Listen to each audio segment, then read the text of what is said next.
Hey Creative, it's Dr. Helene.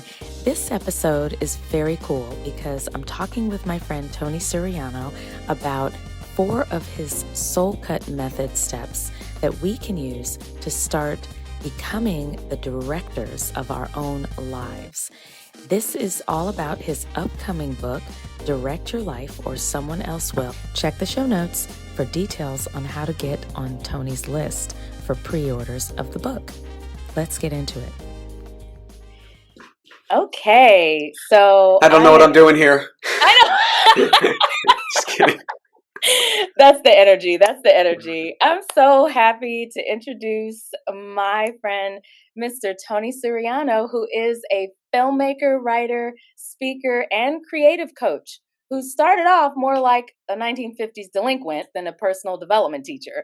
But after a couple of wild detours and a run-in with some movie magic, which he may talk to us about a little bit later, and also definitely a deep dive into leadership, he now guides other people to direct their lives with clarity and with confidence, and most importantly, and you'll come to understand, playfulness.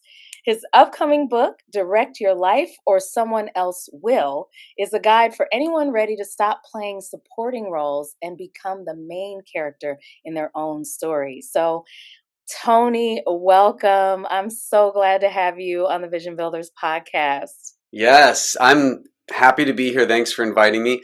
And I have to say something about you. Every time we meet, we're either laughing or smiling or joking. And that's what I love about you. You have the presence of so many people in one, not the crazy type, but you know, the beautiful. A little bit, soul. maybe. Okay, yeah. Well, you're an actor. You have to be a little crazy. You or a lot. It's true. It's true. We have always had fun. We have worked together and done some fun stuff together, fun projects. Tony has been such a help to me as an actor, helping me with all kinds of audition work and film work. And he's just a fantastic person and resource for y'all. But you're going to find that out because we're going to get into Tony's story a little bit because he knows I'm obsessed with stories. So, I really just want to get right into it because you are so energetic. You are so outgoing and warm and easy to get along with. And so it makes me wonder, has it always been that way? Or when did you kind of begin to come out of your shell a little bit? Was that something that you just were always the extrovert, or what happened with that? Yeah, that's a good question. I definitely was a shy, shut down kind of kid, but I always had a lot of energy though. So when I was comfortable with you, I would let it out and, run around, jump, skateboard, flip off roofs and all that crazy stuff. Oh, yeah. Okay, more about that. Yeah, I did some crazy stuff. Luckily, no broken bones. Knock on wood. That's my face. If you can't see it, I'm knocking on my wood. Yeah, but, doing things off of buildings. Yeah. but I think I convinced myself I was an introvert for so long that it became true. And I had to push myself because I knew that when you're stuck in one identity that isn't serving you, you have to figure something out or you'll just stay there forever. And that sucks because there is an alternative. So I started figuring out things. And a quick little anecdote about the time I was 16 was probably the first moment, the conscious moment where I decided, all right, I've been at one school my whole life. It was like kindergarten through 9th. It went till 12th grade, but I escaped. Not that it was the worst school. It was an alternative school. Didn't mean I was, doing all the crazy stuff. Although I was. That's not why I was in there. But that's not the point. So there was 500 kids in there, and everyone knew me. I knew them. And then I met someone that came to our school and told me there's other schools out there that have thousands of kids. And at 6th grade, you're supposed to go to a different school. And at 9th grade, you go to a different school. I didn't know that. Oh, you had no concept. No. And I thought, wow, I'm either missing out or I'm going to miss out. This is crazy. Maybe I should do something. So I started looking around at 9th grade and I found Birmingham High School, which has thousands of kids. No one knows each other really when you enter and because there's just so many. And I told my parents, like, I want to do that. and I wanted to get into an acting program because we didn't have any of that at my alternative school. We had photography, which was cool. I took that, but I I auditioned for play production in 10th grade, and it was so scary. My dad being an actor, I saw him do the acting and his friends, but I'm like, I don't know how to do that, but I want to, obviously. I like look up to them. So I did this audition, and the number one thing I did is I asked for help back then, which has always been hard for me, asking for help. So I asked a friend of ours to help coach me for this audition. And there was a part of the audition I had to sing, and I definitely was shy about singing. I didn't have like the perfect, easy voice. And so I chose the song from, it was a Grease Lightning song from, what's it called? Grease. Yes. Grease. Yeah. You did Grease Lightning? Okay, this is all new information because now I need to hear you sing. Yeah. Yeah, you got to rewatch that. It's a great film. And I don't love musicals, but you got to love that film. Yes, you do. I mean, I love Grease. So what happened was I prepared by asking. I went and I showed up. That's the second tool in life. Like just show up after some preparation. And then I auditioned and I got in, which was a big surprise for me. I wasn't sure what was happening. I never have auditioned for anything in my life, never tried out for anything in my life in where you have to get selected. It was just a whole new world. And that 2 years of just doing play production and then shifting into our film program in high school that I was lucky to have taught me so much about filmmaking, about acting, and about like the confidence level I can reach and the incompetency I had and what I needed to learn. And reality checks. Yeah. And also some idea that, even though I feel like an introvert and I'm shy, I could stand on the stage and do stuff. And I did it. I proved to myself. I starred in a play, The 12th Night. I was the brother, Sebastian. Yeah. Oh, wow. And and the girl I had a crush on, which was my acting coach, she was a couple years older than me. Of course. She showed up and she saw my presence and she wrote me a little note. It was awesome. Aww. So that was the slow and steady confidence boost that I needed during that time. But it didn't get me out of everything. I mean, for the rest of my life, I've been working on being more confident and trying to find the balance of introvert and extrovert because I still love my own time. I'm a writer. I'm finishing a book right now, and you need a lot of time alone. So you have to be somewhat of an introvert to write and edit as a director. So and as a director, you got to come back out. So that's really interesting because, I feel like a lot of people have both. I feel like, because I remember being told myself that, when I would say, I've always been told I was an extrovert, but that didn't line up with the fact that I really would sometimes have enough of other people. Like I love to be alone. Yeah. I love to be alone and then, like you said, as a writer, it's very much like you in your own space, in your own mind, in your own world, like, just engaging stories and he's also a reader and a writer. So just like you, I get it that, identity switch, like you're trying to find kind of a balance there, but you actively took on something new for yourself. Like you pursued that. That's kind of awesome. I mean, for someone who felt like they were introverted. There was this 12-year-old girl that we knew. My wife was babysitting for the newborn and her. And I happened to see this little plate. It was like artistic. And in the middle, it said, I'm an extrovert. I am an introvert. Okay. And it might have even said, I'm a proud introvert. Now, there's nothing wrong with being an introvert or an extrovert, but I just think how profound that is. She's 12, and now she's inscribing the identity of being one way versus the other way. And I was just blown away when I saw it. I didn't mention it. I'm not going to pry into their life, but it's so important to realize the goodness, the greatness of each side. Yeah. And you aren't locked into one. I mean, there are people that think they're an extrovert. They have to always be around people, but they don't. Yeah. They can recharge from each or find new things from each. So I just wanted to share that profundity right there. I love that because part of what you're suggesting is that, you can lock yourself into that identity and it can stop you because if you had felt like, I'm an introvert, that means I don't go on stage, or, Yeah. I don't put myself out there to do things that way. I'm supposed to be in the back, or I'm supposed to, Hmm. because you had to put yourself out there. It's an identity shift. So we're Hmm. always asking people to do kind of like that kind of identity shift when you're acting, but also then you shifted yourself into directing. Hmm. When you're writing for others and you shifting yourself into directing, that's still another kind of identity shift, because now you're not just writing for yourself or acting, being someone else for other people, but now you're doing some combined effort. You're kind of taking charge in a different way. Yeah.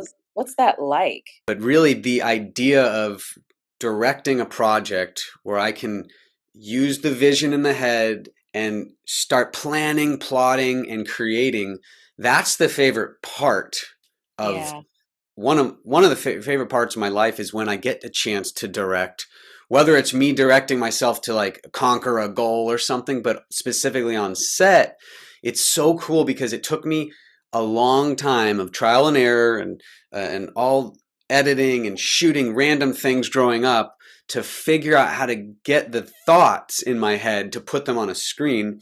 And now I do pretty well. It doesn't always go exactly how I want it, but I can think a thought, write the thought down, and then prepare and put it onto a screen and 85, 90% be happy with that and realize, wow, I had my hands in it and I went all in and there it is. And that's one of the Right. most, yeah, it's a rewarding process. And I think whether you're a filmmaker or not, if you apply that idea just to anything you care about, right? And that's just Right. pushing past your fear and doing it and showing up anyway. That's what creates the vision. And I mean, in terms of that, just makes me think about storytelling and just the process of storytelling too. Just because when you talk about writing a thing, there is this translation that happens. Because what you just described was like being able to take that thought and put it into, like, script it, first of all, because there's this translation that happens. Like, I got to make not only the thought become more visually real, but I have to kind of make it real for everyone. Yeah, that's the Right? hardest part. That's the Yeah. hardest part. Yeah, because you have to script it out. Is that it? I mean, that's the hard part then? That's true. Well, it's like how doctor's notes you can't read, Yeah. only the doctor can read it, Yeah, and the pharmacist, right. right? His partner. But Yeah. it's like that in the beginning, especially new to directing, whether it's, again, your goals that you care about or a film set, you have to find the art of communication and in writing that there's a way to do it where people can read it and understand what you meant. And that is hard. And I think I respect all writers that get that pretty good.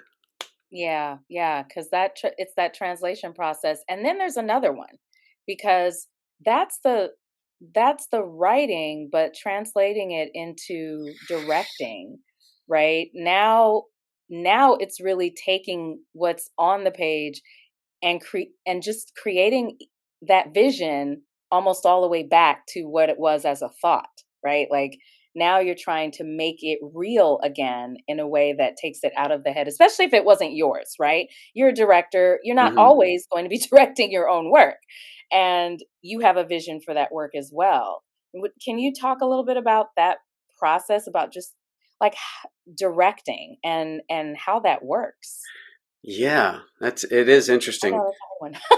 Yeah, you write something and you see it in your mind, you feel good, or you didn't and you read something, it feels good, and then you have to go for it. But the only way I really think you can get something worth watching, if we're talking specifically creative filmmaking, Yeah. is usually to just do it as much as possible before the important project, meaning something Okay. that's going to either help shift your career or shift your life or something.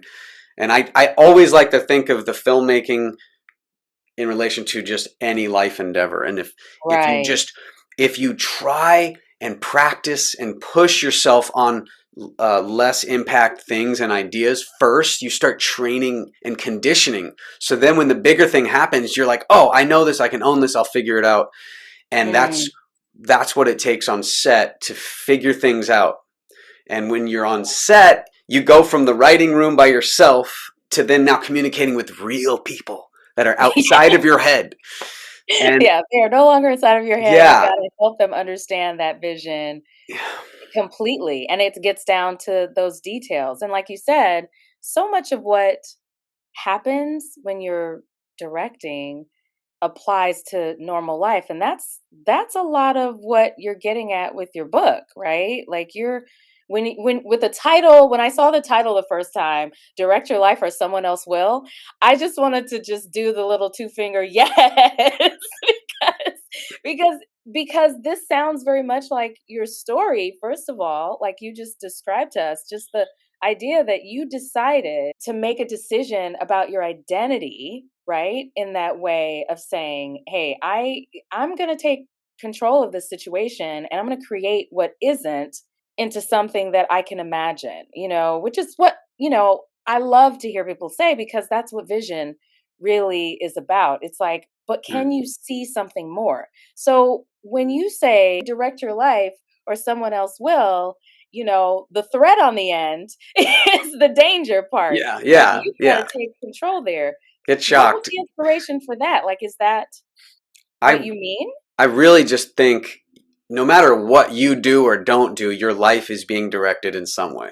Yeah. Like seriously, everything out there, you go on a walk and someone doesn't smile at you and you try to smile at them, like that can affect you and that can direct you if you don't watch it. So my advice for that scenario is just smile anyway, and and just be curious. Like, oh, I wonder what that person's going through.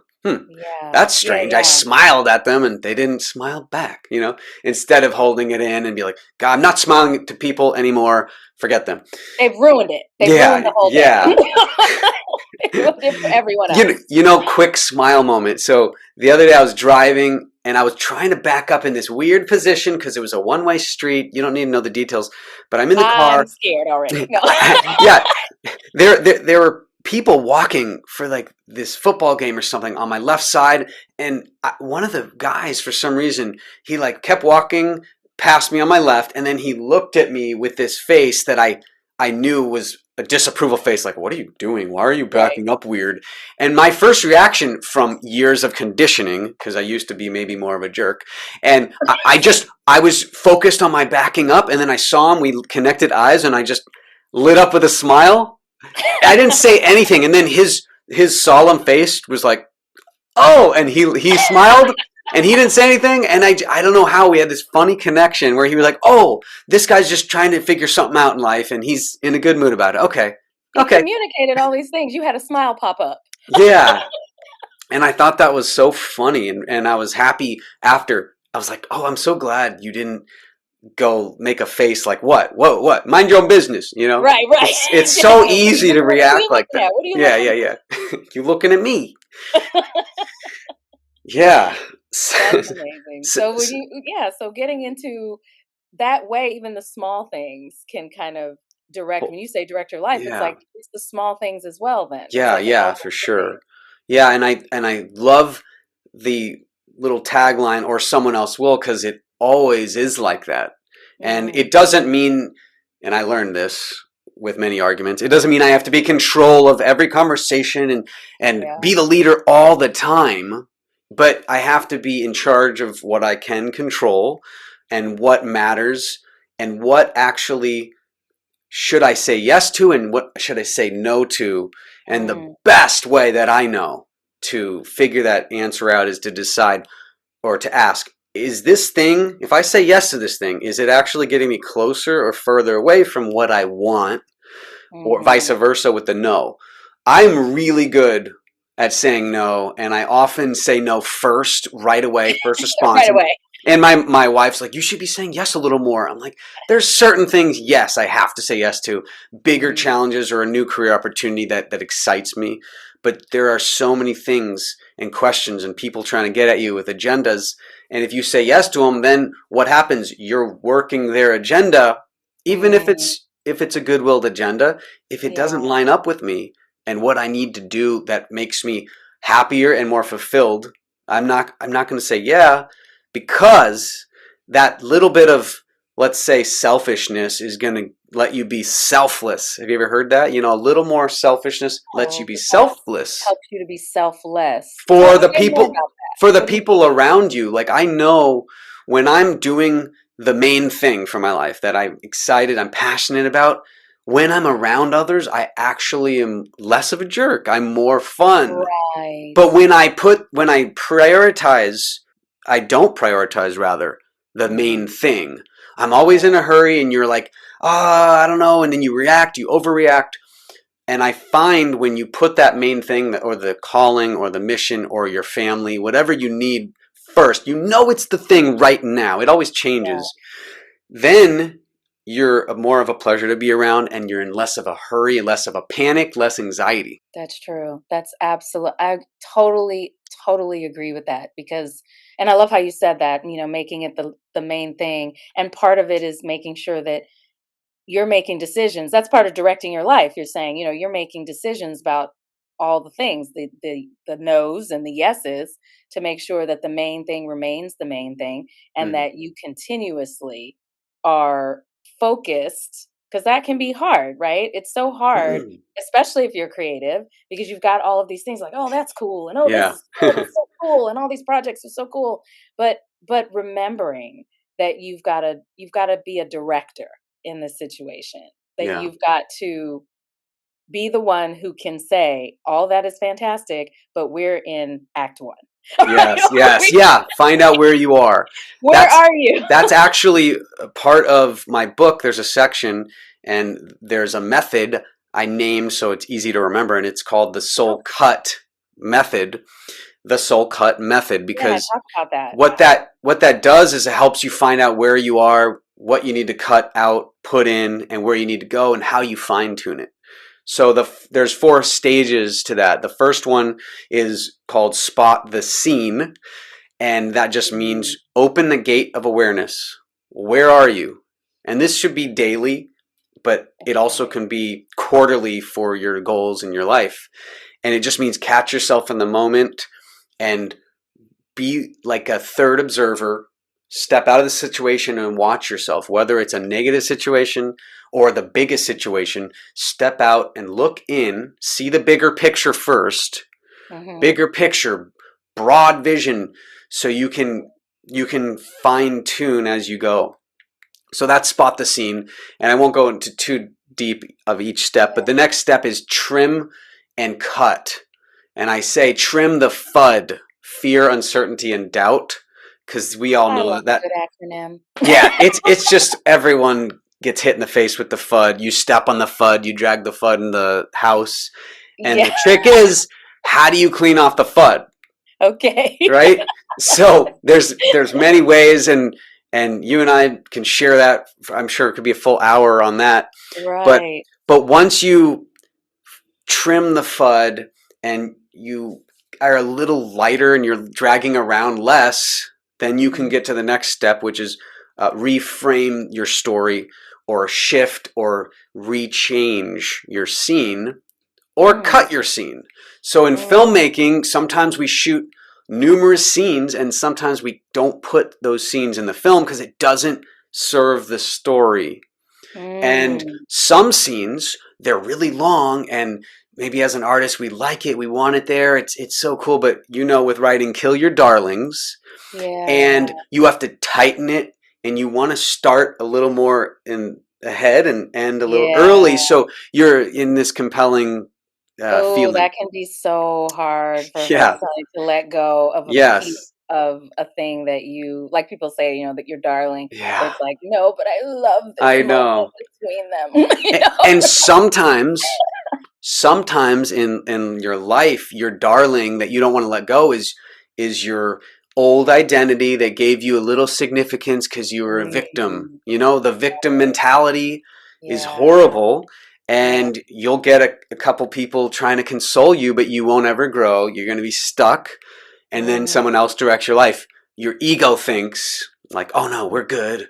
Yeah, we're directing. We're good. This is how we want to be, because no one else understands. And that's when you get into that crap. So you got to cut it. You got to trim it and sometimes delete that scene.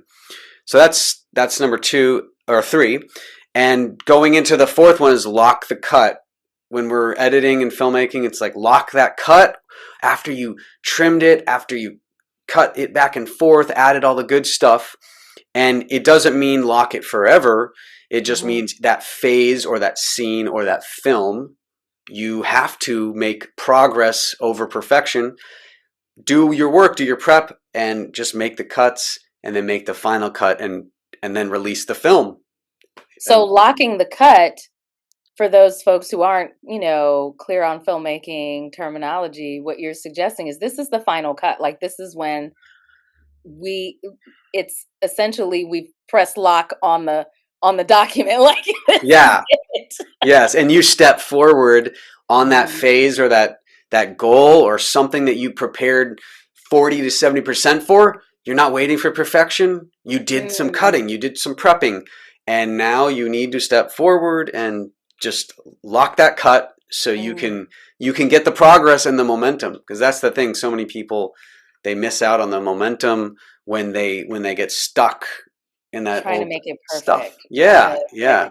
Oh no, reshoot it, and we go over our lives like that, right? Like we want to keep going back over the same thing over and over and over. Rerun, a nasty rerun. Doing the reruns, doing our own reruns, and people, they think about it like cycles, right? Because a lot of people talk about that like a cycle, but you're talking about it from this sort of method, which suggests like think of this as a scene. If this is your scene, why do you keep going through the reruns? Like, like that's amazing.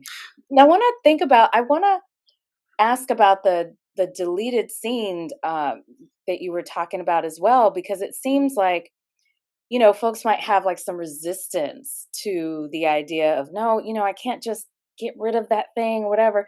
But, when we're writing, the great thing about it is that I guess I'm asking, are you suggesting that they get rid of it, never look at it again, and it goes in the garbage and it's never useful ever again? Or are you saying like, a lot of writers who like put that in a file, maybe we'll use that another time?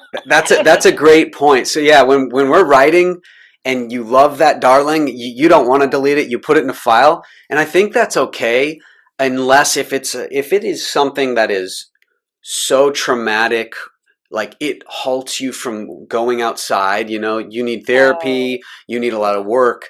But I think if that is the case, you should push it so far away, it's small and it's black and white and it's just away from you, because it's never good to peek back in, really, unless you're sharing to teach someone else. You can, look a little, but the other thing is keeping it for later. I don't know. I think it's not like you're deleting everything, but you're putting it on the ship, but you're not sailing away. The ship's sailing away somewhere. It's there. Okay. Yeah, you don't want to be on that ship, because then you get stuck with all that junk and you can't because I move. guess you have to ask yourself, does it belong here? And this is my life. Right? My story, my life, and my story and my life. Does that belong here? Do I really want that available to me? There is that thing about like sometimes you have to, put that thing and as far away from you as possible. Yeah. Because there's an element of maybe like there's maybe an element of security, like you said, like maybe there's a security blanket in knowing that it's there, that you might just keep going back to it or something like that, and then it's not useful, because in this method it's all about your progress and like just like how will I make progress. So directing my life, thinking about it this way, helps me to, especially in that first point you made, but helping you to think about your life from that storytelling perspective. So it's really interesting. How do you recommend that someone, because I was thinking about the beginning of this method, how do you take that high level view? Is it something that happens like in reflection? Are you writing about it? Or how do you take that high level view, say when you're in a moment and do you do it while you're navigating that? Is it a mindset that you're doing? I love that question. I think one of the best tools is journaling. And if you're Yeah. not journaling, you haven't even started reflecting. And anyone, and this might be a shock to your viewers, anyone that's not journaling with their hands, writing out something about what's going on, they're missing out. They haven't even started to grow. And they're like, sometimes they're like, I don't want anyone reading it. I don't want to write stuff down. That's not for me. But the studies show, and anecdotal evidence says that like it lowers stress levels so much. For And sure. it helps you to open the gateway to awareness, which is the beginning of your journey. So journaling is number one tool. And then also Tony Robbins and NLP movement taught me this, where imagine you're watching the most horrible movie in the world. Okay, you turn it on. You've watched horrible movies, and you usually what? I can't watch this. Turn it off. I can't do it. However, us humans, when we watch our own stories that suck, we just watch them on repeat. And it's ridiculous. Everyone does it. I have still done. I probably did it yesterday. But the key is to break that pattern and remember, why not choose and create the movie you want to rewatch? That would be fun and exciting. Maybe there's some drama in it, but ultimately you're the hero and it's your journey, and you come out of it more than you were. And that just that little idea makes me always think, oh, I'm replaying the shitty movie. Sorry, you can bleep that. Yep. But I mean, we're not in 1982 here, so.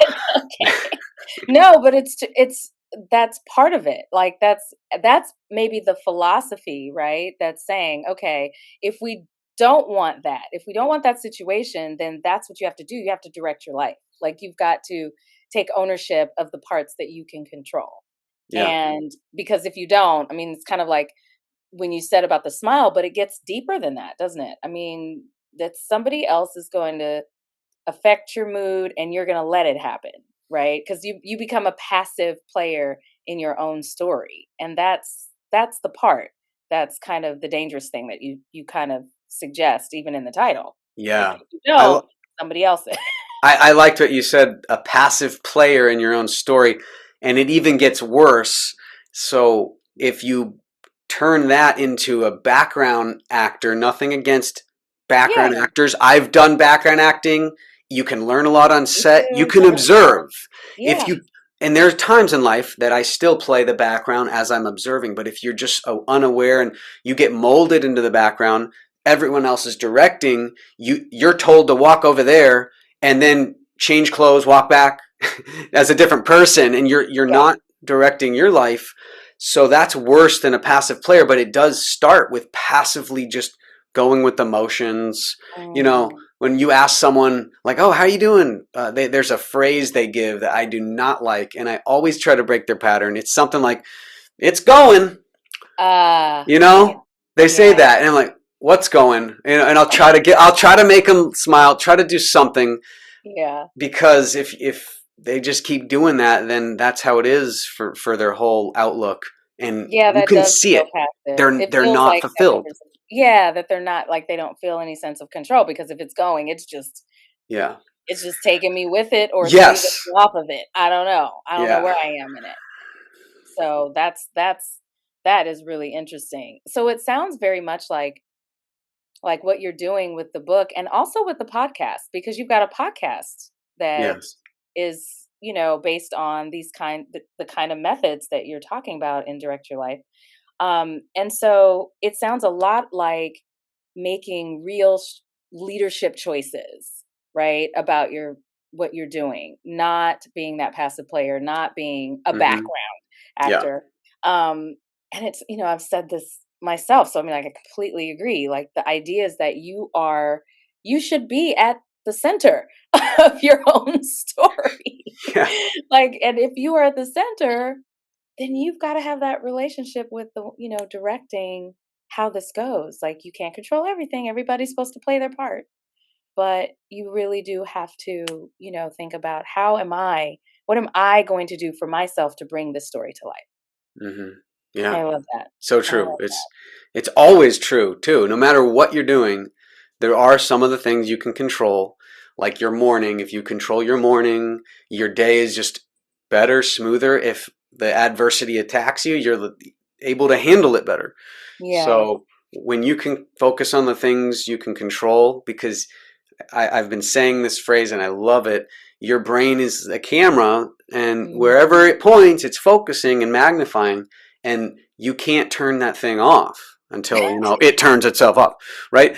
And doesn't matter what you focus on, it's always focusing. You can't just say, I'll focus on that later. No, it's always focusing on that. So what are you choosing, and what's being zoomed into, what's being focused in?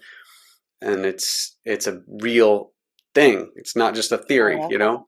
Yeah, I love that, because that whatever is that center focus for you. Like, this is just such a great metaphor for life. This is so It's my good. favorite, one of my favorites.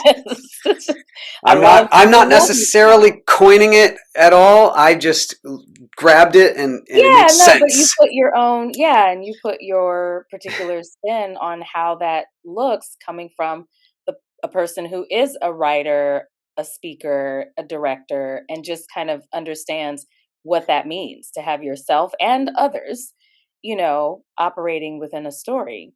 Yeah. So if there was a piece of advice that you would give folks, I mean, you've got first of all, get the book, but It's when it coming comes out to 2026. It should be released. there we go. You've got to sign up to get on the list to get that pre-sale option.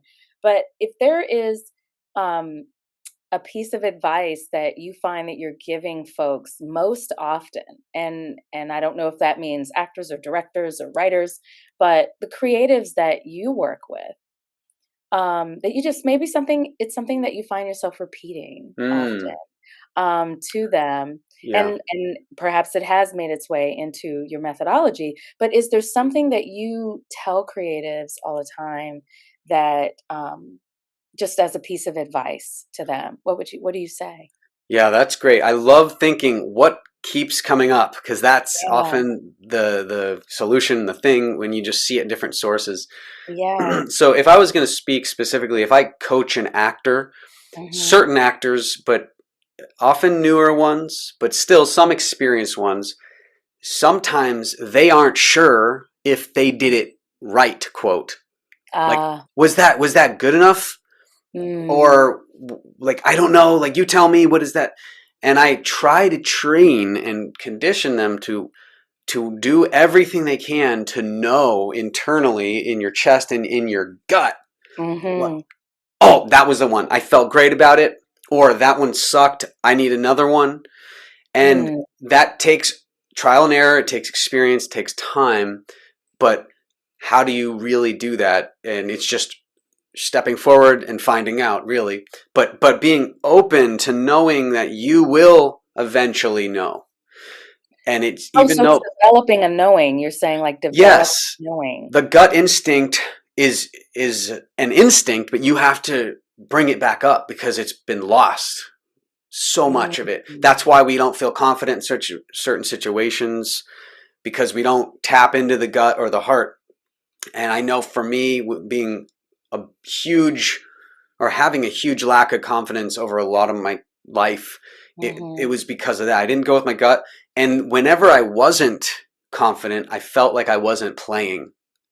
Playing is the pathway, and to be a kid is going to help your life just be that much better. So when you tap into being a kid. They don't care as much.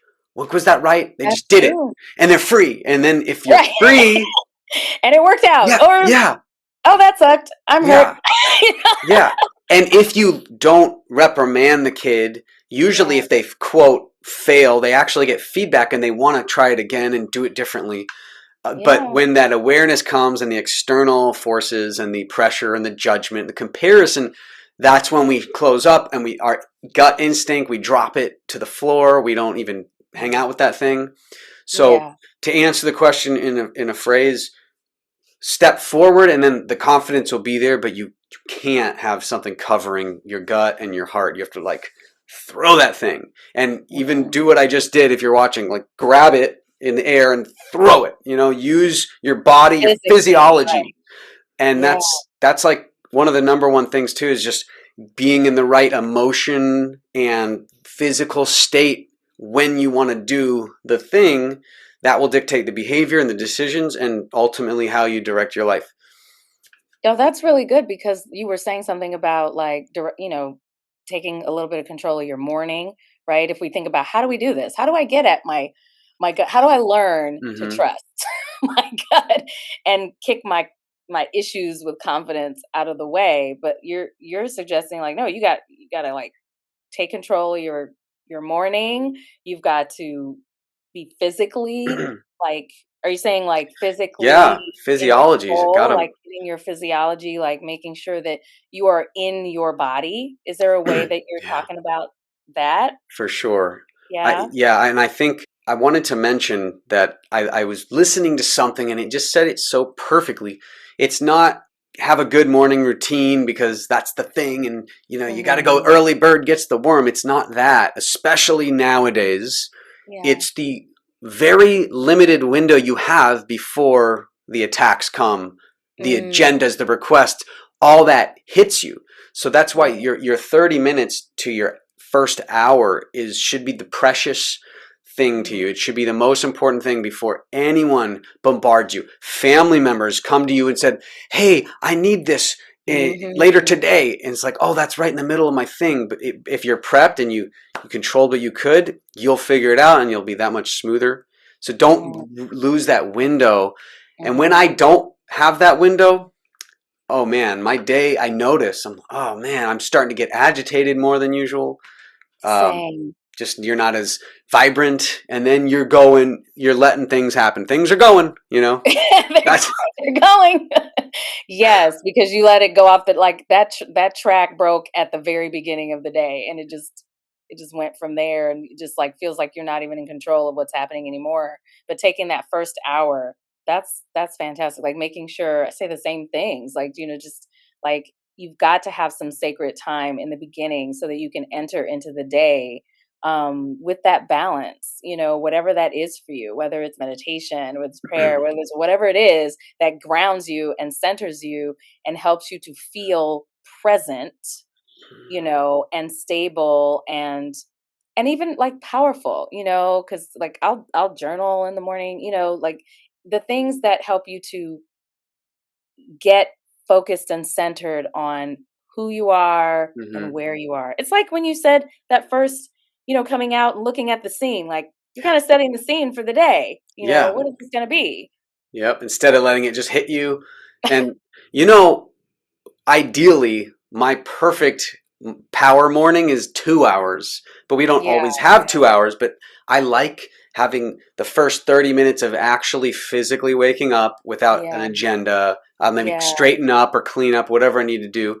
yeah. And then I go into my ritual or whatever. Hmm. But there's a great book called The Art of Learning that teaches. It's by Yeah. Josh Waitzkin, and he taught how you can condense that hour and a half you really need into 10 minutes, Oh, and wow. you just have to. It's not exactly the same, but it will trigger your brain to help you navigate how you would have by kind of synthesizing. And how it works in a nutshell is you first try to give yourself 2 or 3 or as many days as you can in a row for your perfect morning, right? So if that's Hmm. 2 hours and you could do it 2 or 3 days in a row. And then cut it in half and do the same thing. So if it's taking a walk, listening to some good music that you usually do Hmm. for 20 minutes, do it for 10 Hmm. and do everything like that and shift it down. And then you get to this point, 10, 15 minutes where you can hit every one. Even if if you're really short in time, you walk to the end of the block and back, have that Right. same music, your mind's like, oh, I'm going. I feel good. Your brain is developing those same senses of the hormones, Yes. or, things are kind of moving in the same way because you've trained it, right? Like Yeah. those pathways, those Yeah, seriously. brain pathways you're And building. and it really is true. And then you set yourself up and you always have 10 minutes to 15 minutes. I mean, if you don't have that, then Yeah, I don't you're believe not in anything. focusing, you Yeah, know? they're You like, I don't can't have time. I don't yeah. have time. It's like, well, somebody's in control of when you wake up. I don't. Yeah. Yeah, exactly. We've got to do something with that. Oh my goodness. So this is such good stuff. Okay, I just want a quick recap of your soul cut method, those 4 items, one more time for folks to take away. The those 4, and then we'll talk about where we can find you. Sure. Well, to really quickly start off, this book, why I got excited to make it, is I'm Yeah. doing a play off of Save the Cat Method, which is a Blake Snyder book that teaches you how to write a script. There's 15 what we call beats in a film. And Hmm. what I've attempted to do with this book is to create a 15 beat method based off of that, based off of what I know, so your life can become more of a movie that you would want to rewatch and I love others would want to rewatch. So that one of the reasons I wrote it is because it's so exciting whenever I write a new feature film to see where it's going to go when I apply all that. these beats that we just know innately we need in a great hero's journey. So Yeah. essentially that's what you're getting. It's a 15 beat method with this book. And the soul cut method, again, just to list them quickly, is Yeah. spot the scene, which is just become aware. Make sure you have awareness, whether it's journaling or recording yourself daily with a video, and just knowing you can go back and look at it and see where you were last week, last year, Mm. because you can't compare yourself to others but yourself. That's how you Right. grow.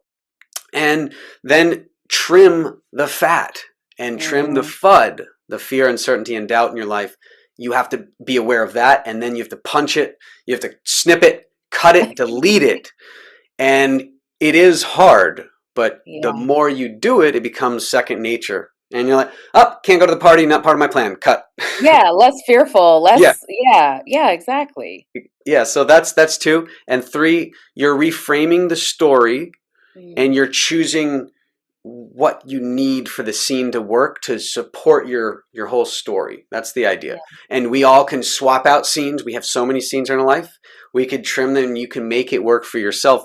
And a lot of times our failures, we've all heard this, our failures are what make us stronger because it's the feedback. Right. And that's so important. Some of our problems, our flaws, they're actually what make us unique, and we can help ourselves and others from that. So Yeah. that's also part of the story. And then finally is don't wait for perfection on anything you do. There's a 40-70 rule from a militant guy that he talks about. And it's just, hey, we have 40 to 7% of the info. That's it. We got to move forward because action will get you there faster. You'll learn so much more when you just step forward. So in Mm. a nutshell, that's the 4 steps. And you could break down each as I do in the book that just help Yeah. you really navigate it, journal on it, and plan it and try to make it tangible. And also the last thing I want to say about the book I'm excited about is I I suggest, I prod the reader to create a board, a director's board. So it's a Oh, full cork board and there's 15 cards. I think actually 16 because I have them do a title of their life movie and a log line okay. of their life movie. And a log line is just the quick paragraph about what your movie or life is about. And this is interactive. So each beat, they have something to do. There's a challenge, there's a push, and there's a physical card that represents that part of their story. And when you do that, you're crystallizing the movie you want to live. Right, you're making it. It's sort of a vision boarding, but you're doing it much more deliberately. Methodically, You're not not yeah, just not random.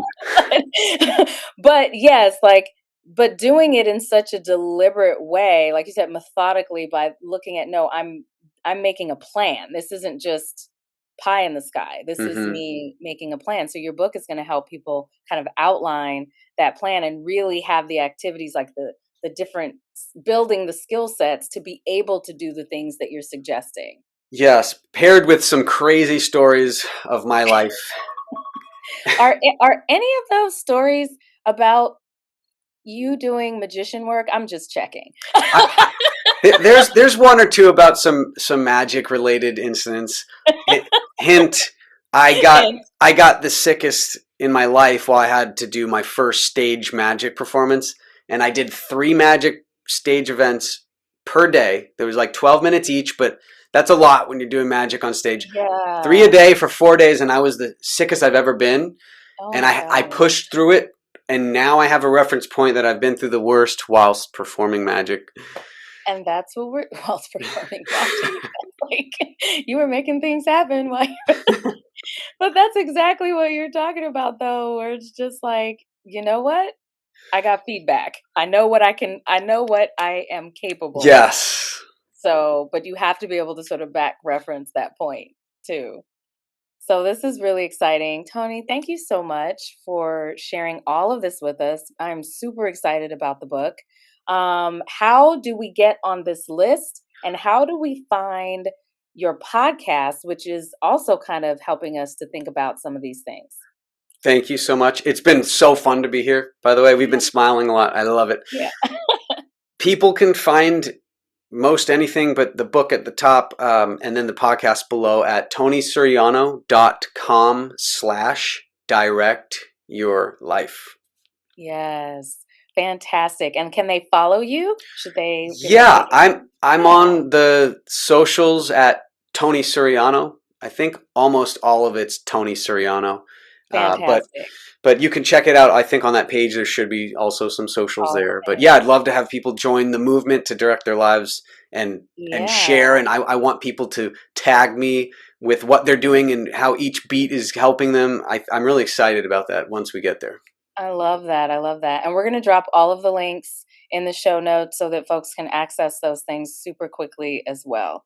So thank you, Tony. This has been fun. I'm so glad to get to know some of these details too, kind of round things out. It's been so much fun. Yeah, you've been great. You're doing wonderful things, and I love to see all this happen. I appreciate the invite.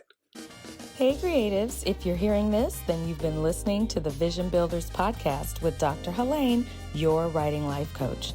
Join me next time to get more insights, tools, and resources to help you get the clarity and direction you need to finish that project and build your vision.